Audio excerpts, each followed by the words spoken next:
gas container may fail at lower temperatures because it is under stress from the internal pressure.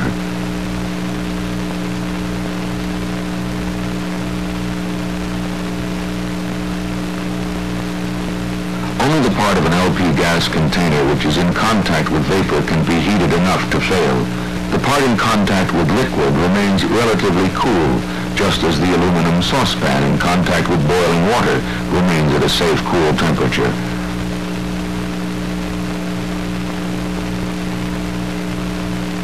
However, when the water boils away, the cooling effect of the liquid is lost. The temperature of the aluminum is now limited only by the temperature of the flame, which is obviously well above the softening temperature.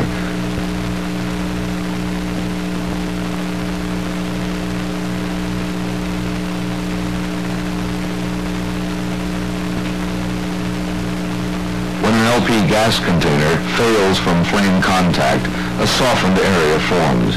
The steel stretches and a tear starts. The tear may progress around the container, which then comes apart. The pieces can be thrown a considerable distance. When liquid LP gas is released suddenly, most of it vaporizes immediately. An ignitable mixture is rapidly formed and ignited by the fire which caused the failure. The result is a ball of fire which can cause burns and ignite combustibles in the vicinity. Remember, a relief valve cannot prevent container failure when there is flame contact with metal in the vapor space.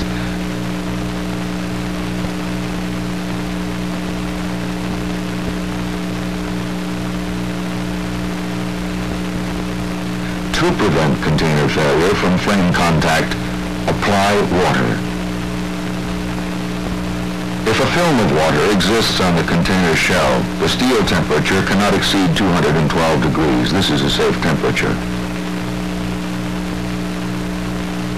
Several types of manual and automatic valves are available on LP gas storage and transportation equipment to control leaks. Containers are built to specifications of the U.S. Department of Transportation or the American Society of Mechanical Engineers. Cylinders and ASME tanks are equipped with relief valves. This equipment should be installed in accordance with NFPA number 58. The means for leak control are there. We have only to learn how to use them. The time to prepare for emergencies is before they happen. Pre-planning requires cooperation between fire departments and the LP gas industry. On-site inspection is a must. Pay particular attention to likely points of leakage and components which can be used to control them. Switches can be used to stop pumps. Valves are very important. Pinpoint the key valves before the emergency.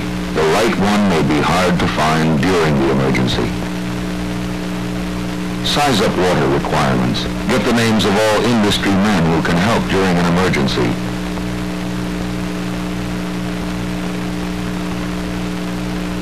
Back at the station, bring the data together and plan your attack. Try it at the site. With this background, we will now examine specific emergencies. First, fire at an LP gas bulk plant. The first company uses a straight stream from the side, never the ends, cooling the possibly overheated tank shells above the liquid level. A wide-angle spray nozzle protects against a fireball should rupture occur at this critical time.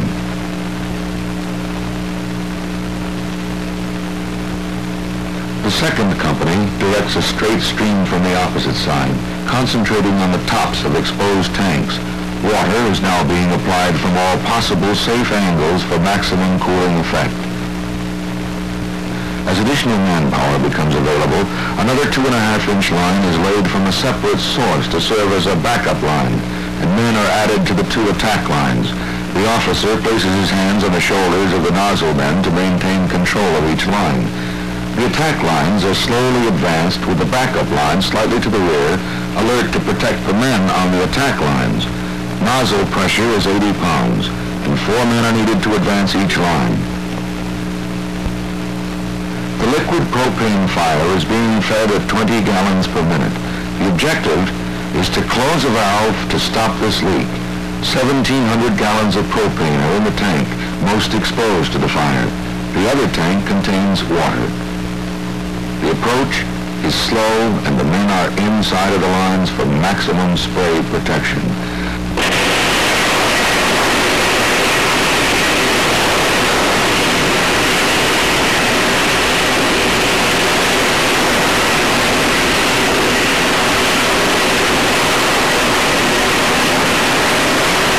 As the attack continues, switch to narrow spray patterns for protection, but keep water on the container.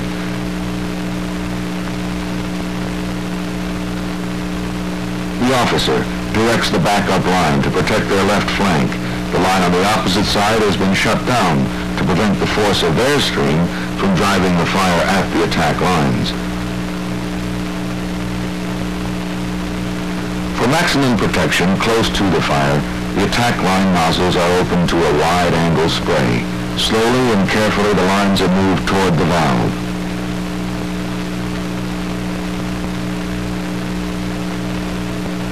The officer carefully positions the backup line.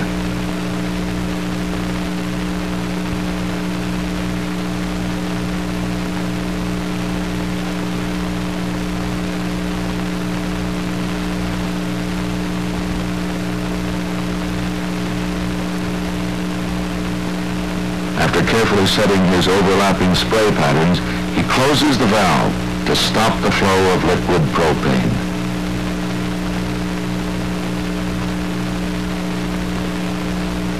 The spray patterns are kept in position until the officer has assured himself that the fire from the liquid between the closed valve and the leak in the line has burned out and all metal cooled down.